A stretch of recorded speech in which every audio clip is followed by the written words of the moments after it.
મિત્રો આ છે નેપિયર ઘાસ।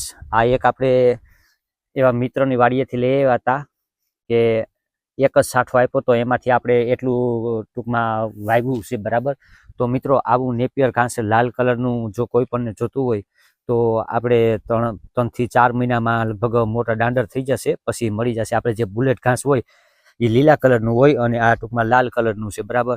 એનું થડે લાલ હોય છે, દાંડરે, અને પાન પણ લાલ છે, તમે જોઈ શકો છો। આ તો આમાં વાલોડના વેલા થોડાક નજીક હતા એટલે ભેગા ઊંચા સડી ગયા એટલે એવું દેખાય છે મિત્રો।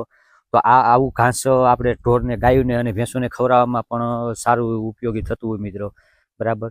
તો આમાં કન્ટિન્યુ વાઢ આવ્યા કરતા હોય તો આવું ઘાસ થોડું ઘણું આપણે એક અલગ અલગ બે હુતેણા કરેલા હોય ને તો આપણે ઢોરને લીલી નિરણમાં લીલું ઘાસ ખવડાવવામાં કાયમને માટે ઉપયોગી નીવડે છે મિત્રો। તો આપણી ચેનલને સબસ્ક્રાઈબ કરી લેજો, લાઈક અને શેર કરી દેજો મિત્રો, અને જે ચેનલ સબસ્ક્રાઈબ કરશે એને જ આપવાનું છે।